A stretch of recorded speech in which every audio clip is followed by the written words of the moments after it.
I would love to pull out the idea about the technology and that it isn't our fault in a lot of ways, that this piece is designed to manipulate you. And I think that this is so important for parents to, and all of us, I think just as individuals, to understand this, to kind of get a like a handle of us on the scope of our relationship with these powerful things we hold in our pockets all the time.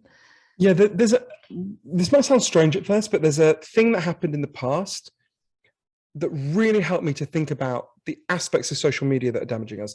So Sean Parker, one of the biggest investors in Facebook, said, "We designed Facebook to maximally invade your attention. We knew what we were doing and we did it anyway. God only knows what it's doing to our children's minds," right? That's what the people at the heart of Facebook themselves have said, right? And I wanted to think about, well, what's happening here? What can we do about this? And there's an analogy that you'll remember. I think we're about the same age, Hunter. I remember. So when we were kids, the normal form of gasoline was leaded gasoline, right? I can remember the smell of it, right? My mother used to put it in her car. And a bit before our time, it used to be completely normal that people painted their homes with leaded paint. And then it was discovered that exposure to lead really damages your brain, and in particular damages children's ability to focus and pay attention. So what happened? This science was explained to ordinary people, and ordinary moms, and it was overwhelmingly moms across the United States, banded together and said, why are we allowing this? Why are we allowing this for-profit industry to destroy our children's ability to focus and pay attention? This is crazy. So it's important to notice what they didn't say. They didn't say, let's ban all paint. They didn't say, let's ban all gasoline, right? They said, let's ban the specific element in the lead and the gasoline that's damaging our kids' attention. And they fought and they fought and they succeeded. And as a result, according to the Center for Disease Control, every American child has on average 3 to 5 IQ points more than they would have had we not banned lead, right? Incredibly successful. So they identified a pathogen that was harming our attention and they got it out of the environment. It's a great model for what we have to do with the 12 factors that are now harming our attention.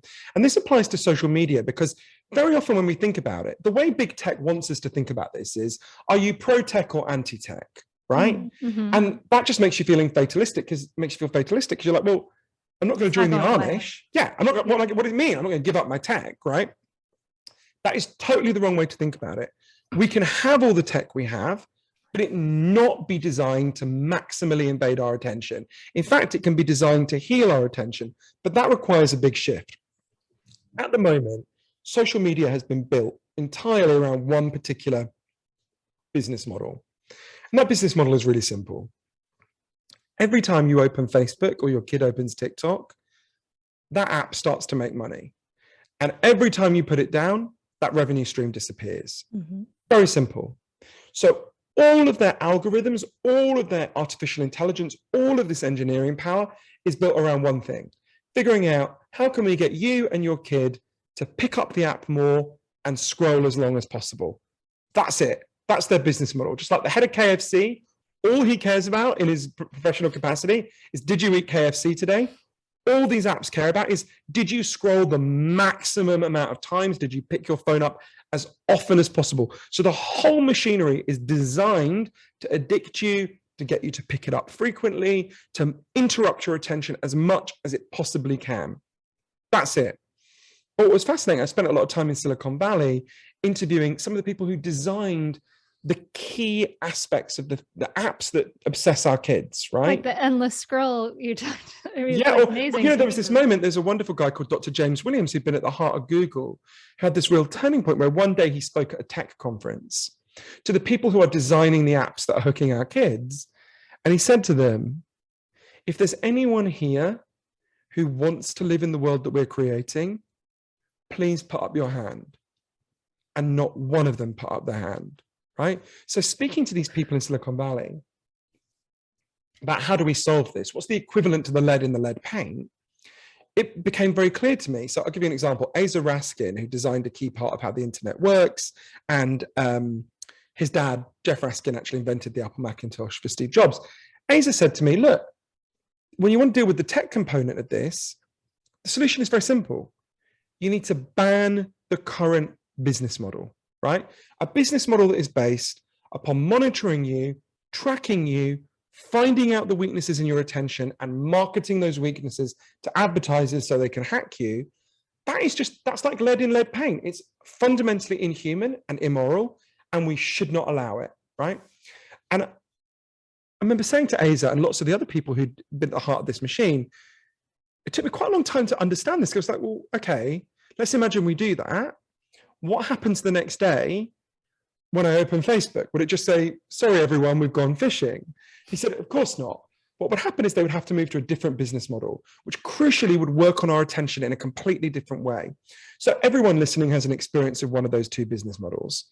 The first one is subscription. We all know how that works. HBO, Netflix, you pay a certain amount and you get access to Facebook or TikTok or whatever it is.